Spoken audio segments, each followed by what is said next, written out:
Hello viewers, আসসালামু আলাইকুম। SB take Bangla সকলকে স্বাগতম। আজকে আমি শেয়ার করব কিভাবে একটি ফাইলকে জিপ ফাইলে পরিণত করতে হয় এবং সেই জিপ ফাইলটাকে কিভাবে আনজিপ করতে হয়। জিপ এবং আনজিপ দুটা পদ্ধতি আমি দেখাবো। আমরা অনেক সময় বিভিন্ন জায়গায় ফাইল শেয়ার করে থাকি। একাধিক যদি পেজ থাকে তাহলে বারে বারে সেন্ড করতে হয়। জিপ যদি করা থাকে তাহলে একবারই সেন্ড করা যায় কোনো ঝামেলা মুক্ত ভাবেই।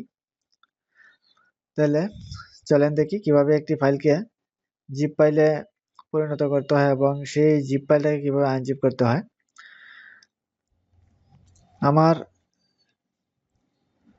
ডেস্কটপে একটা ফাইল আছে, যে রেজুলেশন নামে একটি ফাইল আছে। সেই ফাইলটা কিন্তু জেপিজি ফাইল 1 2 3 4 5 6 7 8 9 10 11 12 13টা পেজ। এখন যদি আমি এটাকে যদি ইমেল করতে চাই, আবার হোয়াটসঅ্যাপে যদি কারো কাছে সেন্ড করতে চাই, বারে বারে কিন্তু আমার ক্লিক করে করে সেন্ড করতে হবে। এটা একটা ঝামেলা।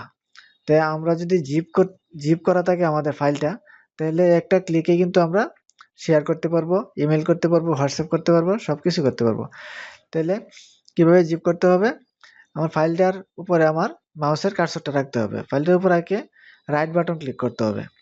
এই যে আমি রাইট বাটন ক্লিক করলাম। রাইট বাটনে ক্লিক করার পরে এখানে অনেকগুলো অপশন আছে। এখানে আছে সেন্ড টু এর পাশে কিন্তু একটি সার্চ আসছে, Bluetooth device, compress zip folder, desktop, documents. আমার দরকার কোনটা? কম্প্রেস জিপ ফোল্ডার, এটা আমার দরকার। আমি এখানে একটা জাস্ট ক্লিক করে দিব। একটা ক্লিকে কিন্তু আমার ফাইলটা এই যে জিপ ফাইলে পরিণত হয়ে গেছে। কিন্তু আমার এই যে জিপ ফাইল, এটা কিন্তু একটা ফাইলে পরিণত হয়ে গেছে।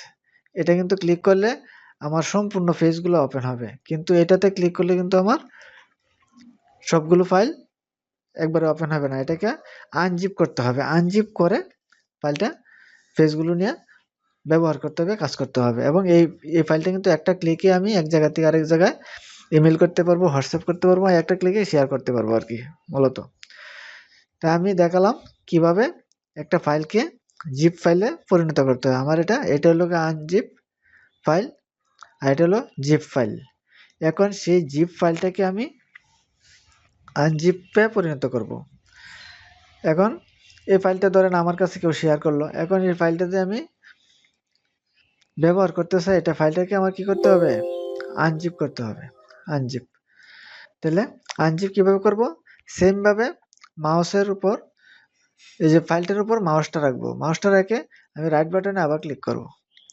রাইট বাটনে ক্লিক করার পরে আবার এখানে আছে extract files, extract hair, extract two resolution.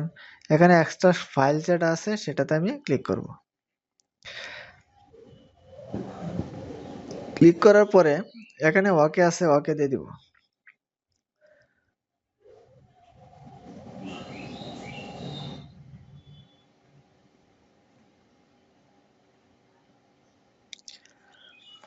আমার ফাইলটা কিন্তু আনজিপ হয়ে গেছে।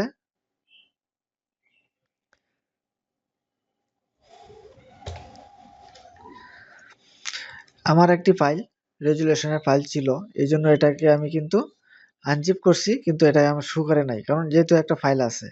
এখন এটাকে আমি আবার আনজিপ করে দেখাবো। এই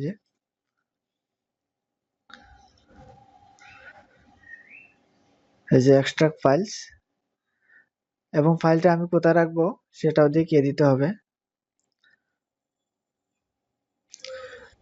আমি ডেস্কটপে রাখবো।